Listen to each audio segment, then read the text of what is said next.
un renouveau du féminisme. Ce mouvement s'inscrit dans une histoire, une généalogie, une continuité avec les féminismes historiques. Les femmes des années 2000 ont prolongé les grands combats des années 1970, comme celui pour le droit à l'avortement par exemple, politiquement remis en cause en Espagne et encore très problématique sur le terrain en France. Les féministes choisissent de se battre contre le sexisme et la violence subie par les femmes avec ironie, humour et en détournant les symboles même du sexisme. Elles investissent les milieux artistiques et médiatiques. Les combats principaux de la troisième vague concernent la violence subie par les femmes, comme le viol, l'inceste, les mutilations génitales féminines. La liberté des droits reproductifs et notamment l'accès à la contraception et à l'avortement qui est toujours menacé alors que les femmes et surtout les plus jeunes n'ont pas conscience de ce risque et la place des femmes dans le monde du travail puisqu'elles sont tenues loin des centres du pouvoir, le plafond de verre est toujours présent. 2000. La loi autorise la délivrance sans ordonnance des contraceptifs d'urgence.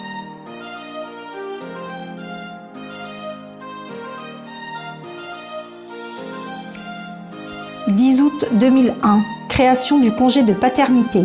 Une nouvelle loi permet aux pères de prendre un congé de paternité de 11 jours.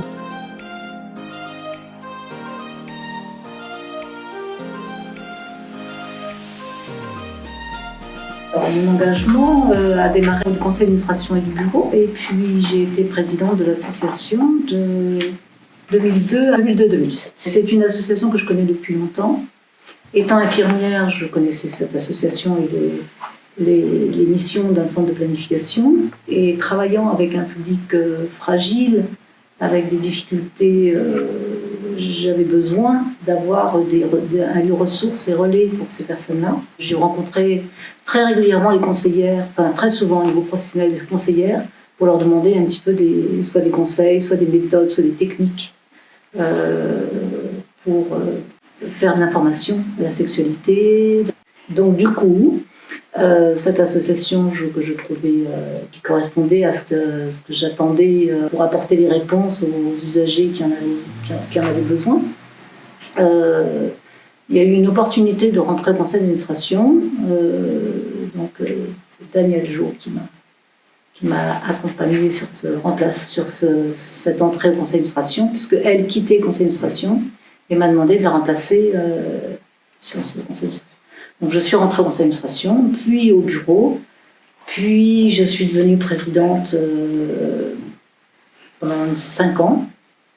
Puis voilà. Donc professionnellement, ça m'a beaucoup apporté.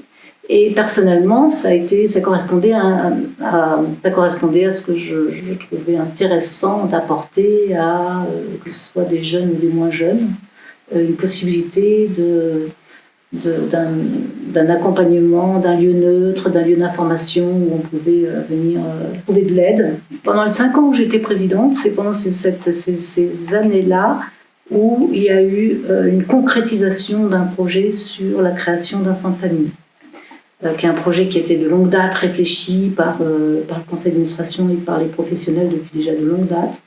Et le fait est, c'est que il y a eu un appel au projet du conseil départemental à l'époque, quand moi j'étais présidente, et donc on a pu porter ce projet-là avec le conseil départemental, la CAF, la mairie, enfin toutes les institutions partenaires, de façon à ce que ça puisse voir le jour, et ça a permis de voir le jour. Donc pour moi, ça a été quelque chose de très intéressant sur ce projet, de le monter et d'accompagner, en collaboration avec le bureau et avec les professionnels, et de pouvoir voir un centre famille s'ouvrir et accueillir les familles. C'est vrai que ça a été une satisfaction intéressante. Il y avait un grand besoin sur le secteur Mâcon-Cluny-Tournus, et ça a permis de le concrétiser. Ça, c'était une chance pour présidente de vivre cette expérience.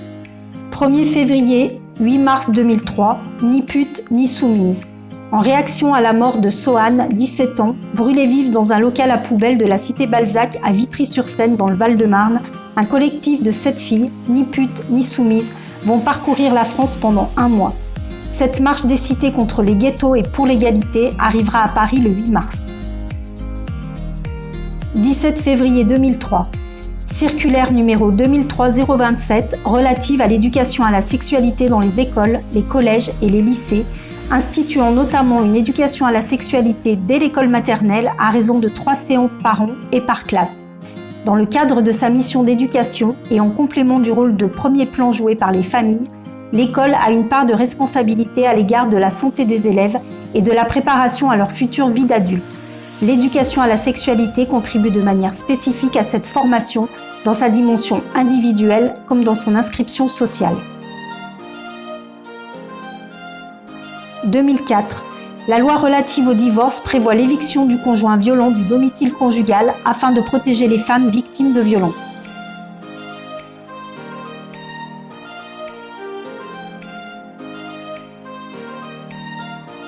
5 avril 2006. Prévention et répression des violences conjugales.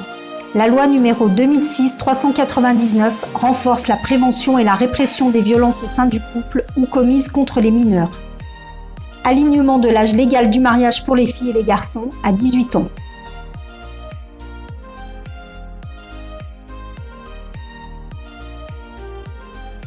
« 2008, naissance des Femen. Ce mouvement féministe, créé en Ukraine par Anna Hutsol, entre autres, regroupe des activistes aux actions commando menées seins nus pour défendre le droit des femmes.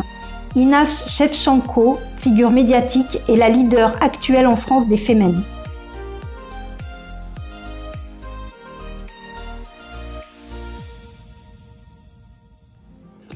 2009, création d'instants de famille suite à un appel à projet émanant du conseil départemental. L'enfant et sa famille en situation de vulnérabilité. Il s'agit donc d'une évolution institutionnelle conduisant à ouvrir ce service dans d'autres lieux sous la responsabilité de Catherine Barret.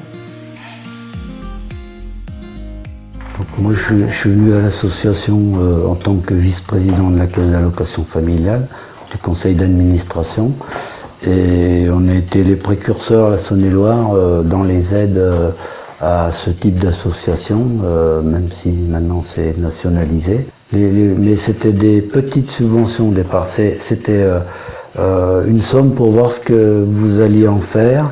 Et puis après, le conseil d'administration a vu l'importance et la nécessité de ces interventions. Le conseil d'administration a pas mal travaillé avec les collectivités locales et parce qu'on travaille pour d'autres subventions, et le ministère de la Justice, justement, pour les impliquer. Enfin, il n'y a pas que nous, mais je veux dire, on a fait partie des gens qui ont sollicité le ministère de la Justice en faisant ressentir que il y avait une partie de cette activité qui était de leur responsabilité. Le rôle, il est évident. Il y a la partie prévention de la violence, parce que dans votre activité, dans la médiation, parfois on est dans la prévention de la violence.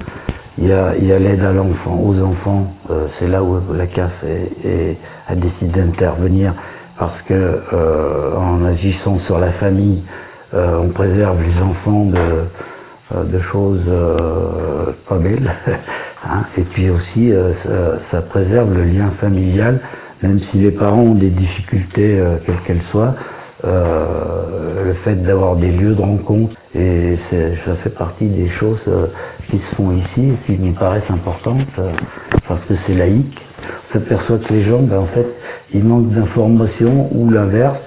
Avec le journalisme, ils ont des tas d'informations à peu près fausses ou à peu près justes, et que ça les induit beaucoup en erreur, alors que quand ils se repèrent avec des associations professionnelles, ils ont les bonnes informations les plus justes. Ils savent que en venant ici, ils avancent.